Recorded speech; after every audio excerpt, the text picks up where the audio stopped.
Hello everyone, আসসালামু আলাইকুম। সবাই কেমন আছেন? আলহামদুলিল্লাহ ভালো আছি।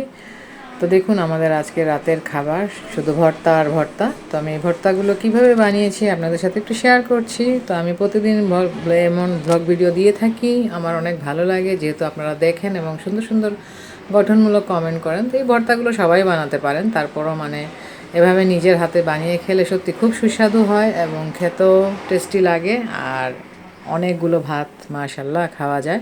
তো আজকে আমি দেখুন এই যে পেঁয়াজ কুচি, মরিচ ভেজে নিয়েছি হালকা করে, আর ধনেপাতা কুচি দিয়ে যে ডিম ভর্তা করছি। আমার বাসার সবাই কিন্তু ডিম ভর্তা অনেক পছন্দ করে।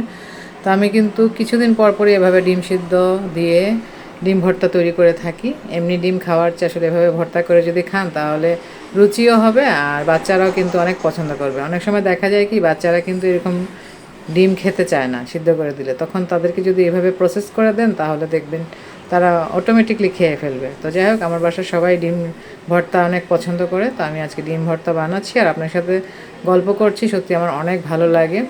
আর এই ব্লগ ভিডিও বানানোটা যেমন আমার একটা নেশা হয়ে গেছে। আমি যেটাই রান্না করি বা যাই কাজ করি মনে হয় একটা ব্লগ ভিডিও বানিয়ে ফেলি। তো আমার মেয়ে এখানে খাচ্ছে, তাকে আমি ভর্তা দিলাম, সেও খাচ্ছে। আর এখানে বানিয়ে নিচ্ছি টমেটো ভর্তা।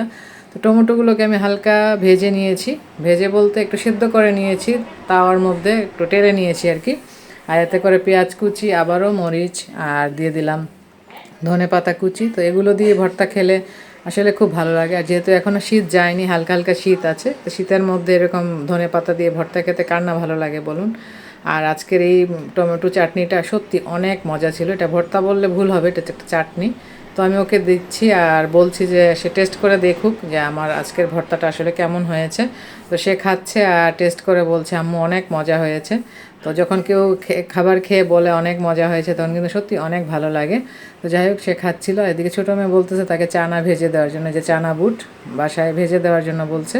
তো আমি বললাম দাও তুমি। তো আমি তার চানা ভাজতে চলে আসলাম। তো এটা একটু নেড়ে চেড়ে ভেজে নিচ্ছি, কারণ বাচ্চারা অল্পতেই কিন্তু খুশি থাকে। তাদের মন মতো একটা কাজ করে দিলে তারা সত্যি অনেক আনন্দিত হয় এবং শ্রদ্ধাবোধটাও তাদের আমাদের প্রতি বেড়ে যায়। তো আমি কথা মতোই কাজ করে দিলাম। তো সে আমাকে বলল অনেক ধন্যবাদ তোমাকে, যে এত রাতে তুমি আমাকে এভাবে চানা বুট ভেজে দিয়েছো, সত্যি আমার অনেক ভালো লাগছে। তো এর মধ্যে আমাদের খাওয়ার পালা হয়ে গেল, যে ভাত বেড়ে নিলাম। তো দেখতে পাচ্ছেন সব ভর্তা এখানে আছে, চাটনি আছে। তো মজা করে খাচ্ছি। এদিকে আলুর চপ বড়াও ছিল ইফতারির, তো এগুলোও মিলিয়ে আমরা খাচ্ছি। আর আমি নিজে যেহেতু খেয়ে দেখলাম সত্যি অনেক মজা হয়েছে আজকের ভর্তাটা। তো যাই হোক, আপনারা কমেন্ট করে জানাবেন আমার ভিডিও কেমন লাগে।